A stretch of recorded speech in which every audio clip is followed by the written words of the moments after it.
Welcome to Nothing Exempt. I am Nick Pardini. I'm here with my co-host Brian Piotr, and we have a special guest on today, Dr. Marc Faber. He is the editor and publisher of the Gloom, Boom, and Doom Report website, which you can find at gloomboomanddoom.com. And the first question we'd like to ask Marc is, what do you think is going on with the China trade negotiations? Do you think some sort of deal is going to happen, or do you think protectionism is a real risk between the two biggest trading partners in the world?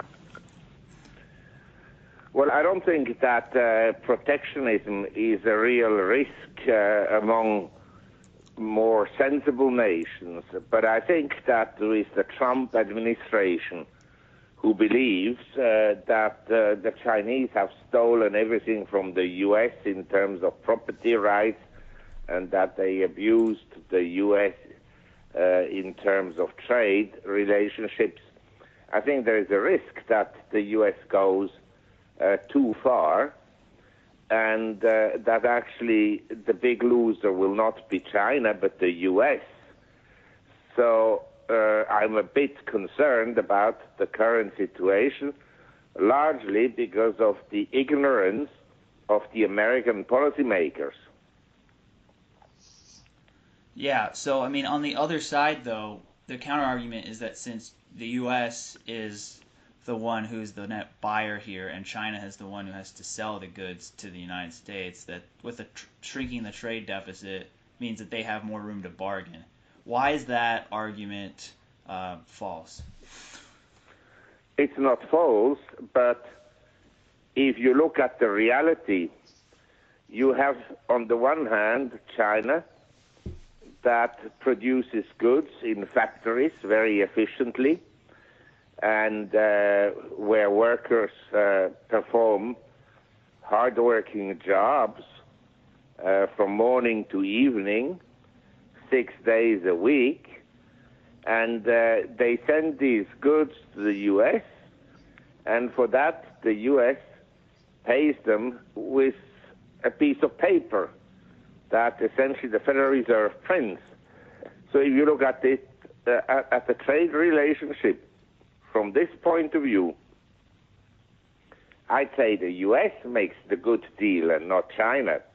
Secondly, the U.S. consumer, as a result of the productivity improvements in China and the quality they nowadays produce, they can buy goods at much lower prices than they would have been able to buy had there been no China trade. So I think that the perspective of the U.S. to just argue, well, we have a trade deficit and the Chinese are bastards, is the wrong way to look at it. Okay. So I think and I'd like to also mention that China exports more to its trading partners with which they have a trading agreement than to the U.S. They export also more to commodity producers around the world than to the U.S. And if the U.S. attacks China about steel, the attacks about steel are completely misplaced. Yes, China produces significantly more steel than the U.S., but they also consume a lot of steel themselves. And the big suppliers of steel to the U.S. happen to be Canada, Mexico, and so forth, and not China. So I think the whole trade discussion is completely distorted because of faulty information or statistics. Well, that leads on to my next question, which I'm thinking from a more macro perspective. In an era where the U.S. and maybe some of the more developed nations are trying to onshore due to protectionism fears and automation technology and cheap energy in the United States, what does that mean for countries like Vietnam and Thailand and other ASEAN countries whose primary value add is becoming a cheaper manufacturing alternative to China. How are they going to adapt to this environment?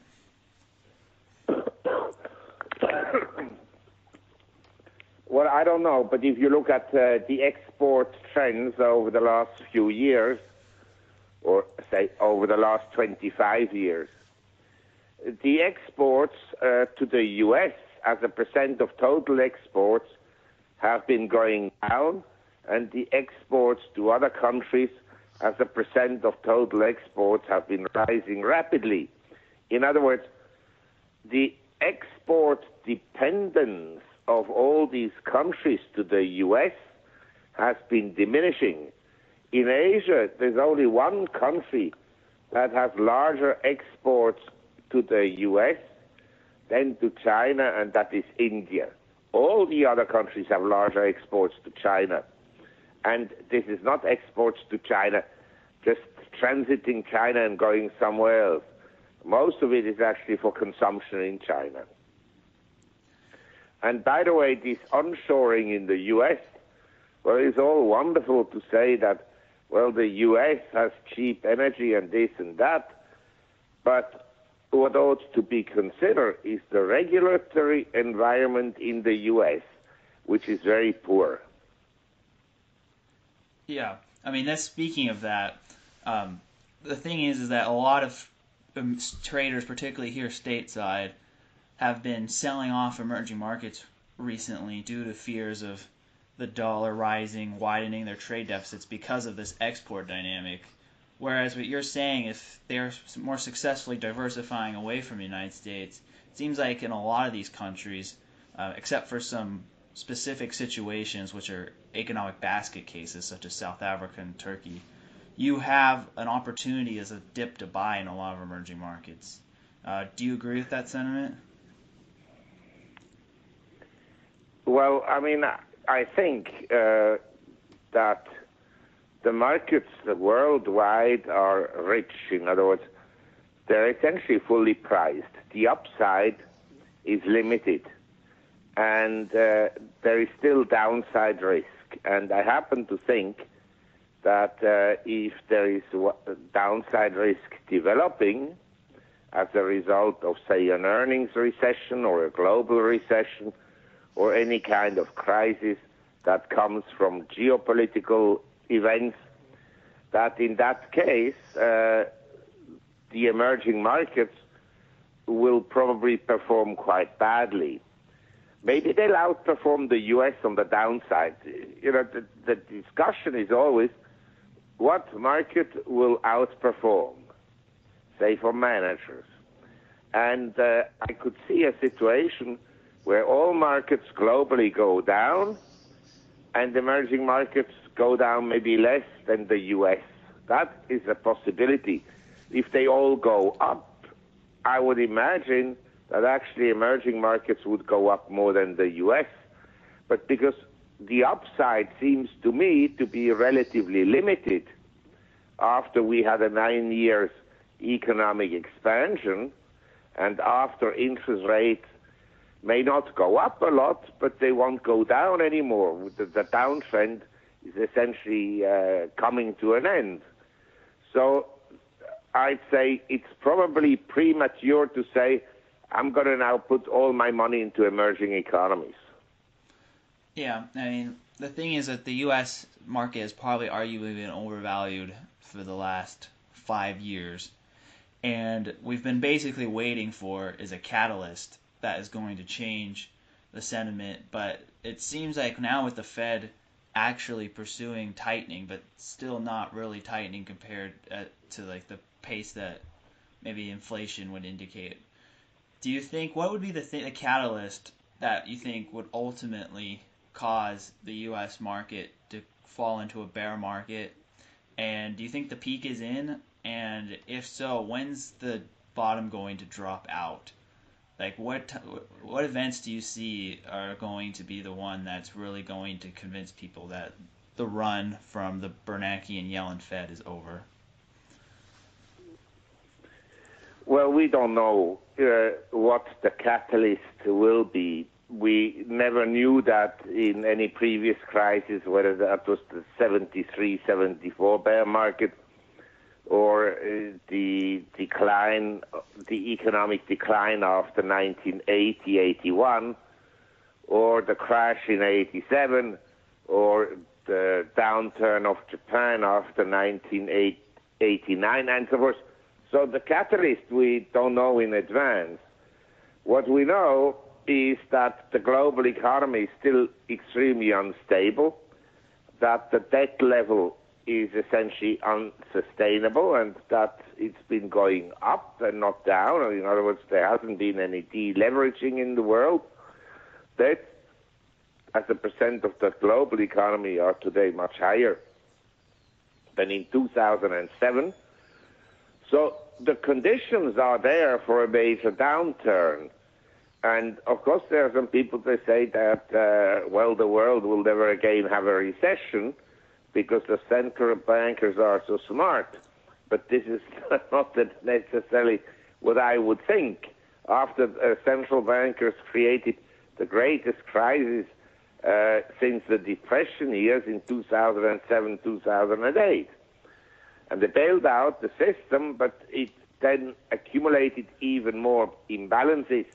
It created a political environment that is not very favorable in the sense that the wealth and income inequality has gone up dramatically, not just in the US, but globally.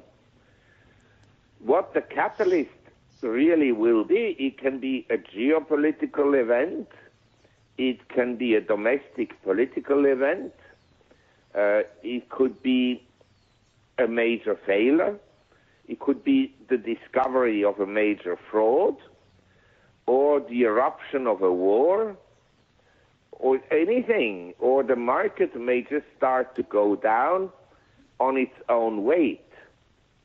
So there are lots of possibilities. I would rather say, as an investor, you're not necessarily looking for what the catalyst will be. You should rather look at the factors that will probably be a headwind for substantial gains from here. I could see substantial gains if the world's central bankers decide to print money like water. In other words, the Fed abandons its tightening bias, and instead of increasing rates, they start to cut them, and they expand the balance sheet from the current level of, I don't know, $4 trillion to, say, $400 trillion. Has happened before in economic history. So these kind of things can lift asset prices in nominal terms, not necessarily in real terms. But you understand, we live in a time that is manipulated by central bankers, and you and I, we should actually be mind readers. We don't need to be economists or strategists. We should be the readers of the minds of central bankers. What will they do next?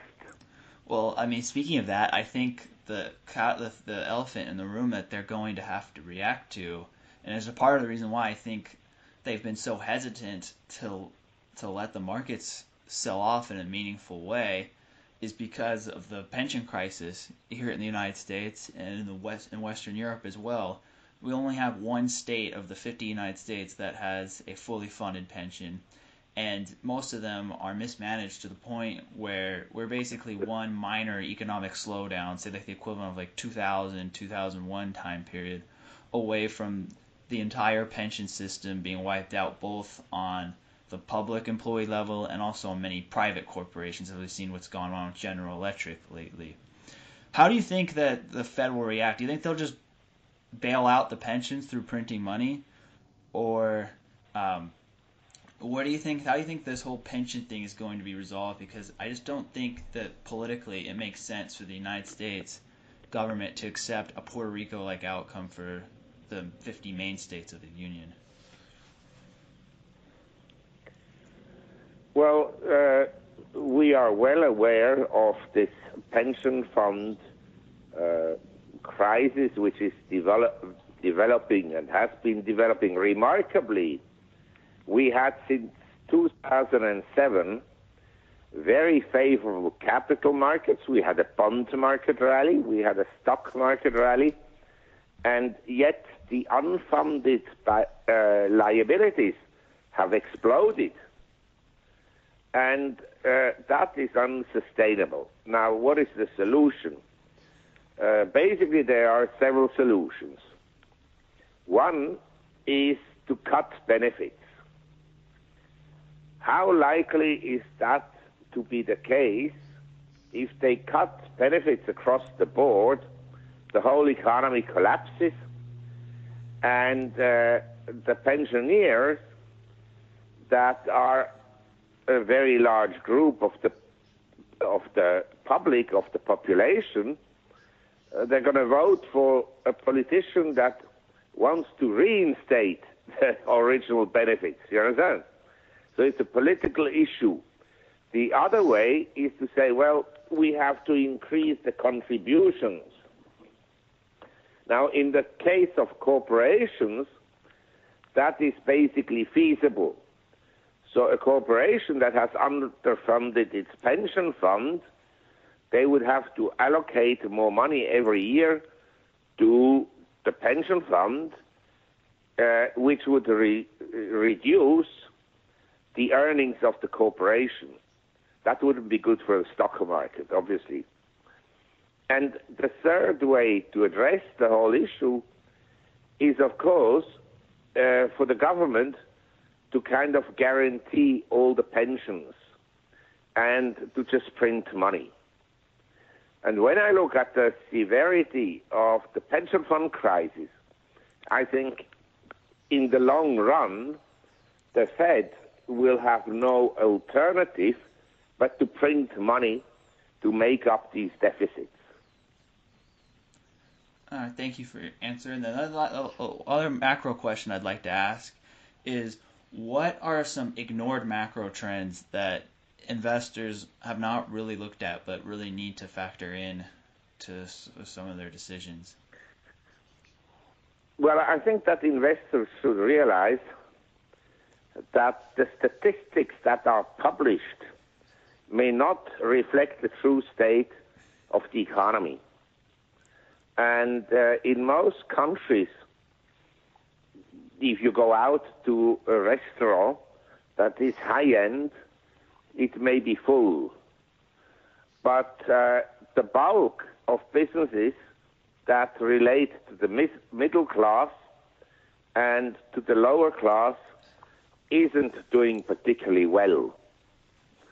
And my view would be that this has been created through money printing, which essentially increases the wealth inequality in every country, not just in the U.S., and that this creates a very poor political environment where essentially it's easy for populists who promise heaven on earth to the population to get elected and to then implement policies that are not desirable for the capitalistic system and for economic growth.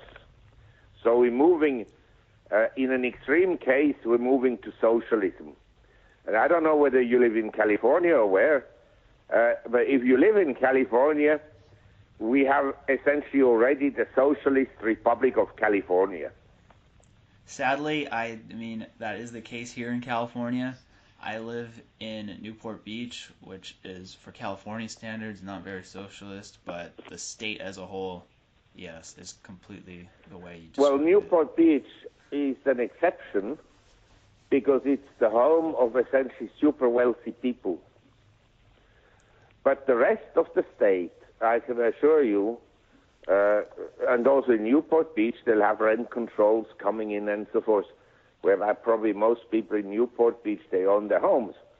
But it's the state where you have more and more socialist policies, and where, incidentally, what you talked about before, the pension fund deficits are probably among the highest in the nation. Yeah, I've lived in California most of my life, and my peer group, I'm in my late 20s, is overwhelmingly socialist, especially up in San Francisco. Like, when you talk to them and say, I work in the financial services industry, they think, oh, the only purpose of you is to be able to cash out my tech IPO, and you shouldn't have a right to make money trading. And that is the consensus, not like the extreme crazies. And you see a lot of this type of attitude here. The thing is that we've seen also in a lot of the Democratic primaries nationwide where the far left Democratic Socialist of America endorsed candidates are winning. Do you see a possibility of like a 2020, like a red wave in the sense of socialist wave in the United States, and we get like a Bernie Sanders like figure as president? Or is this extremism going to work the other way and allow the more conservative forces to still control the politics of the U.S.? Because if the U.S. goes socialist, that has a lot of broad macro implications elsewhere. Well, I think that we have in Europe, let's say you talked about when you talk to young people in the U.S., the way they have socialist views. I can assure you that when I tell young people in Europe, and even in Switzerland, that I'm in favor of capitalism and that the market economy solves problems better than a planning economy and the state and the government and so forth, they look at me with complete disbelief. They want, like in the U.S., most people actually want more government, not less government. These are based on statistics, on published surveys that have been taken among young people and the millennials and so forth. And I think that Bernie Sanders actually would have had a much better chance to win the election than Hillary Clinton. Now, I don't think he will run again in 3 years. That I kind of doubt. But I believe there will be a huge backlash if the current policies continue that clearly favor the ultra-wealthy. And Mr. Faber, can I ask, what's the sentiment in Southeast Asia, in Hong Kong and Thailand? Is it completely unfavorable towards socialism, or has the influence of China kind of moved the needle back towards socialism? The least socialist countries in the world I know are countries like China and Vietnam and Russia that lived through communism. About the last thing they want is to go back to the planning economy and to socialism that impoverished everybody and prevented people from developing their own initiatives. You have to see, whereas in the Western world, most young people do not have the same standard of living than their parents had. In other words, the boomers, when they were 35, had a better income and a better wealth profile than the millennials when they are now 35 years old. So the standards of living in the Western world have gone down, except for the very wealthy. But in China, in Asia, I'd say 90% of the people, they live in better conditions than their parents at the same age.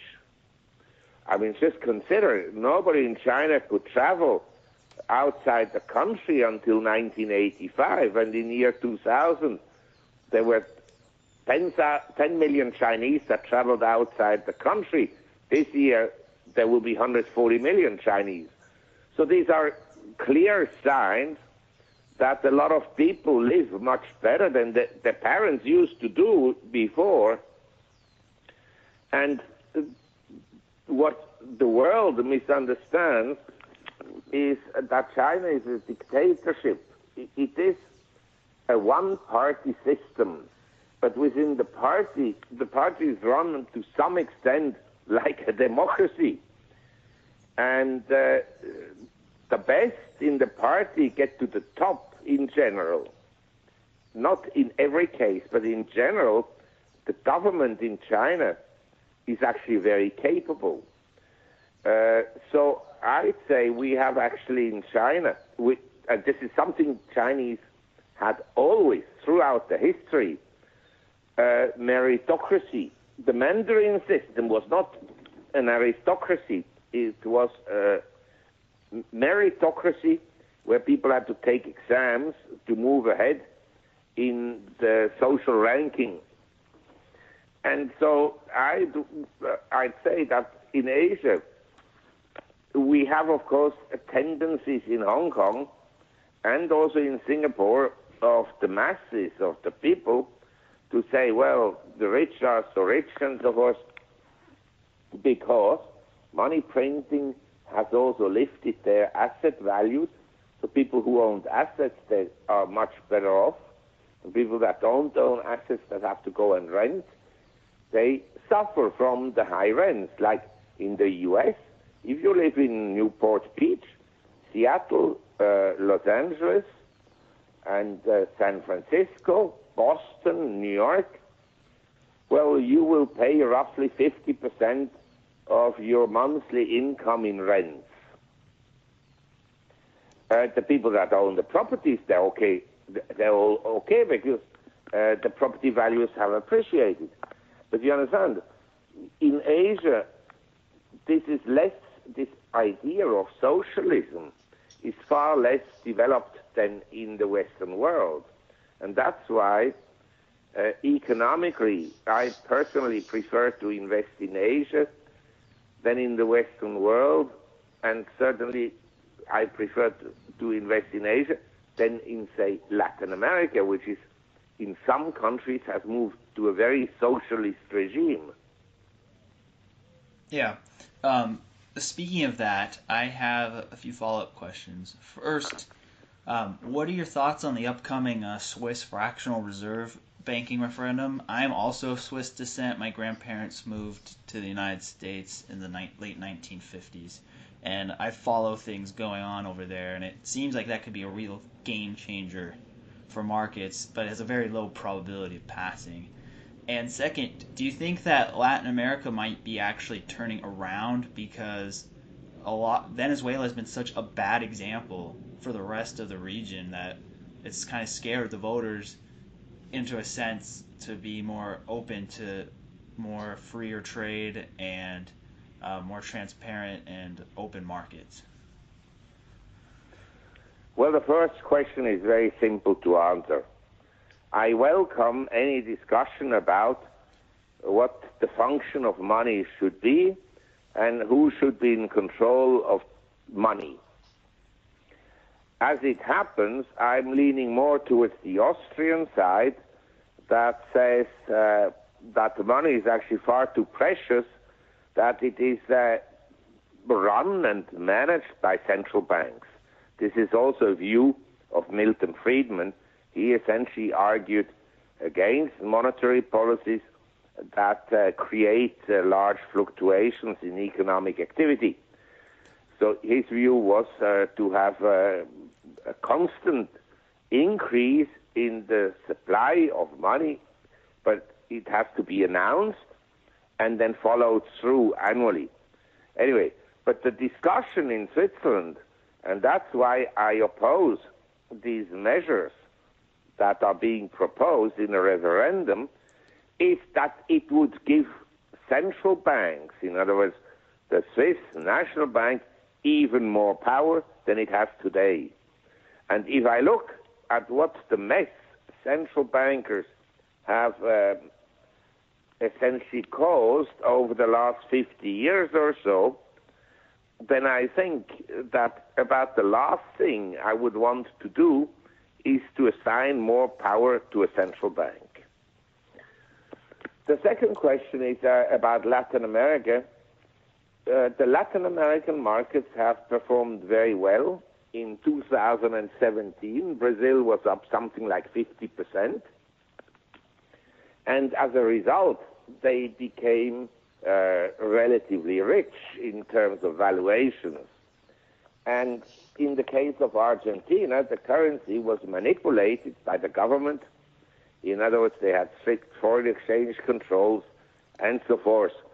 And now it's moving to a more market-oriented economy.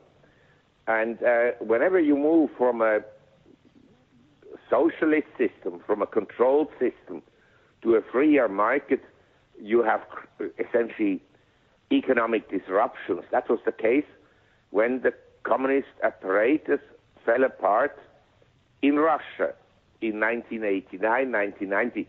A crisis followed. But thereafter, the Russian economy and other Eastern European economies performed very well. Yeah, and then the other thing I want to ask is, you also, in addition to your expertise on the markets, people find you interesting because you have a very dynamic life story that got you to where you are today. For all the things you've done, whether in trading or in your life, what is like the biggest mistake that you've made and learned from, and how did you learn from it? Well, I think financially a big mistake was to essentially short technology stocks at the end of the 1990s. And as you know, thereafter, the technology stocks continued to move up very strongly. Just 1 second.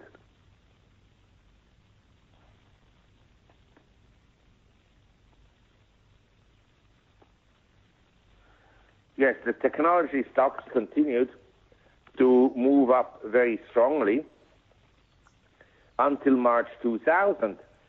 And the biggest rise actually occurred between October 1999 and March 2000. In other words, during that period of time, the Nasdaq 100 doubled. So if you were short, the idea was okay, but your timing was very wrong, and it cost me a lot of money. And if you ask me what is the lesson from it, in a money printing environment and in a bubble, you never know for sure when the bubble ends. I mean, I think we could all agree that Tesla is facing huge headwinds going forward, especially in the form of increased competition. And so far, on each car they sold, they lost money. And they need money. They have to raise money. But the stock is still holding up. And I personally, I wouldn't short the stock here. I think one day it's probably going to be worth next to zero. But can you short these kind of stocks? It's like, how much will Amazon be worth really one day? We don't know. Maybe it's worth a lot, but there's substantial risk. And in the case of Amazon, it existed already in year 2000, and the stock went down 80% or even more. And in 2007, 2008, it also went down in the order of 80%. So even the best companies, they can have huge drawdowns. And in my view, to play the short side, it is usually better when a serious break in the market has already occurred, and then you have a rebound, and on that rebound, probably I consider going short. But as I mentioned to you earlier on, we have this money printing environment, and we just don't know how far will the central bankers go. I mean, governments, when a policy fails, they usually double down. So if you have too much government in the U.S., the solution is not to reduce the government, but to have even more. Okay. And speaking of that, how much tolerance do you think the Fed has before they cry uncle on printing money again? Is it a 20% drawdown on the S&P? 25? Yeah, this is a very good question. That I don't know. My sense is if the market, the high was 2,872 on January 26th of this year, January 26th, 2018. If the market went down 20%, we're talking about over 500 500 S&P points.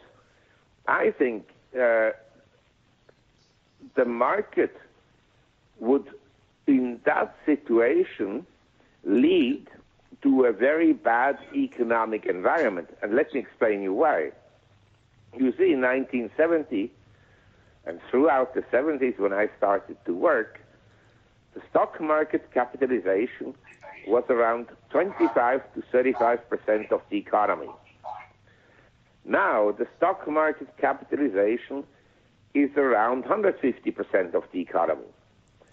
So the impact of asset markets, stocks, bonds, real estate, art, on the real economy today is much more significant than it was in the 70s.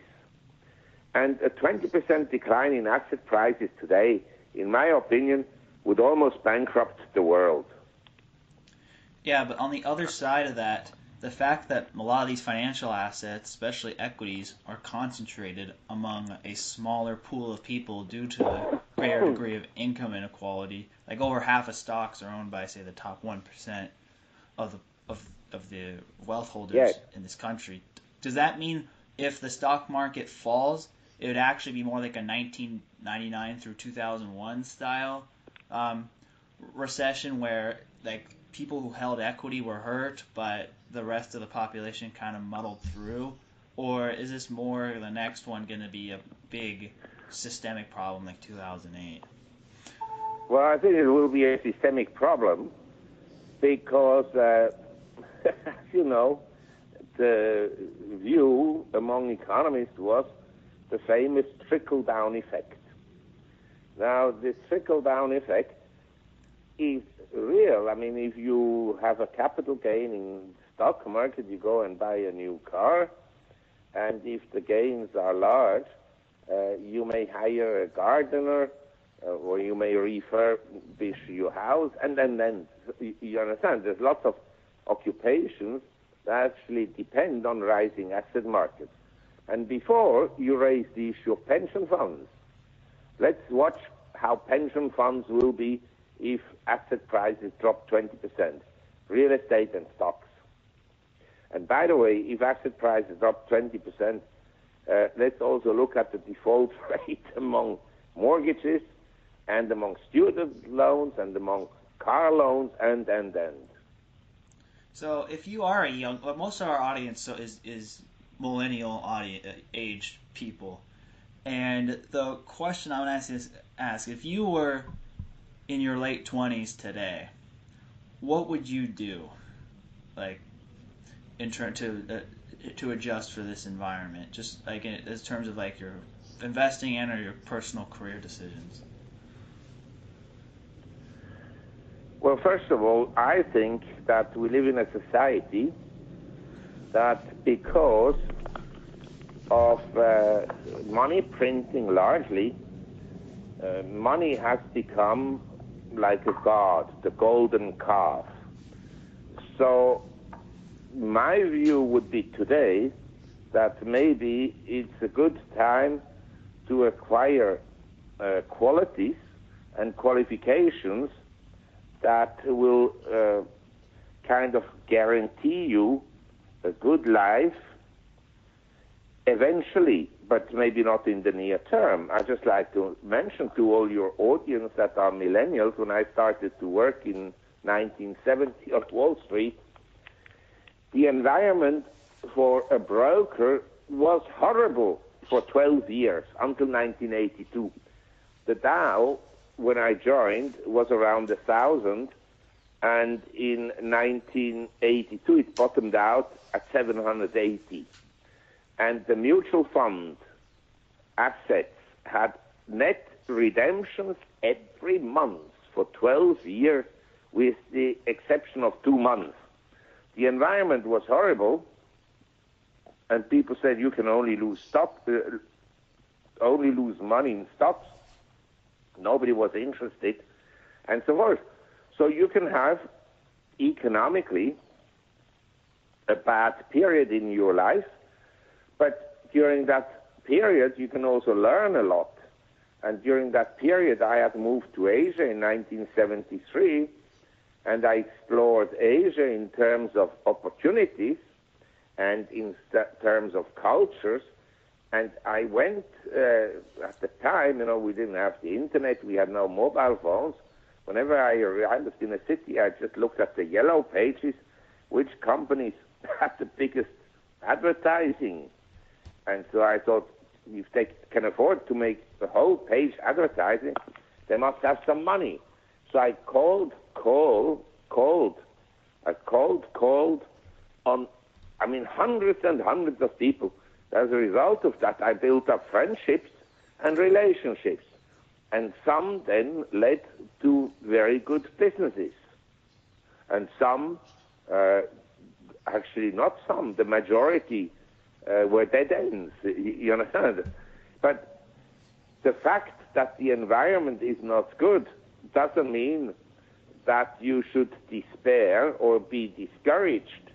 This is economic life, and in the history of capitalism, you have these fluctuations, and you have different classes that prosper at different times. We are, unfortunately, and that's why I reject so much the policies of money printing, we are in a time where people have been rewarded that have actually done nothing. They inherited a building, and the building went up in value, or they inherited a Picasso, the Picasso went up in value, and then, you understand? I'm entirely against this economic environment, but it doesn't mean that you have to be discouraged about it. Yeah, I could see how you're thinking. A lot of the mentality I call it is like the lottery ticket / movie pass economy, where a bunch of people start a bunch of money-losing companies, and it offers some discounts on certain consumer products, and one of them gets a hit, and you get lucky and big money, and the other people just kind of lose everything. Yes. And as a result, it's affected people's work ethics, because they believe that their success is more based on chance than any sort of effort on their end. The other thing I was going to ask is, you've lived in Asia for a long time. Why did you choose Thailand versus other countries in the region to reside? Well, I moved in 1973 to Hong Kong, and I covered Asia from Hong Kong, because Hong Kong is very convenient to travel, irrespective whether it's to Japan, Taiwan, South Korea, the Philippines, Indonesia, Singapore, Thailand, and so forth. But after living almost 30 years in Hong Kong, I thought I'd like to have also some time with dogs and with nature, because in Hong Kong you live on small space. And in Thailand I have a large property in the center of a city in Chiang Mai.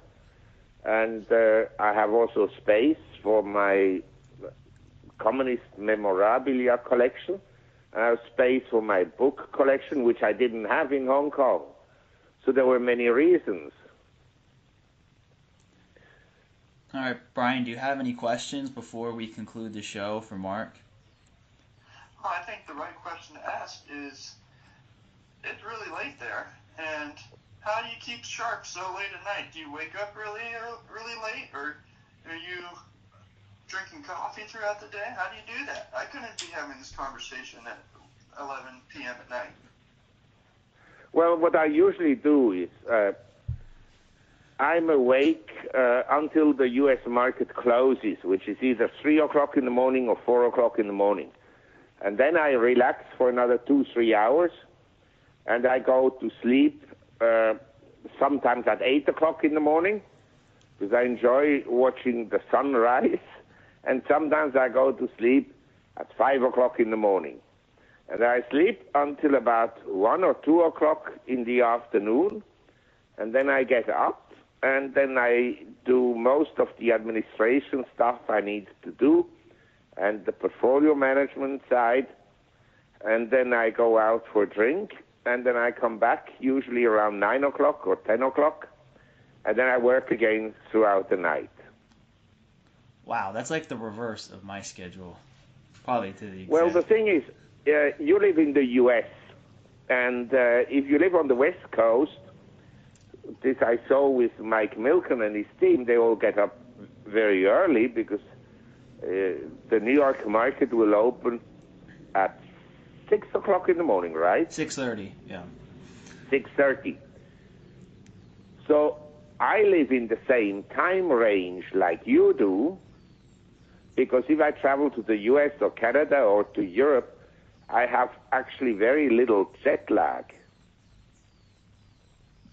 So I'm always essentially on the same time zone, which is the U.S.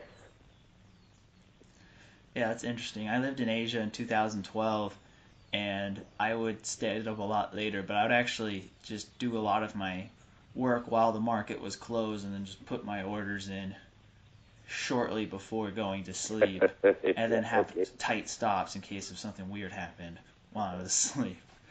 But yeah. Okay. Anyway, very nice talking to you.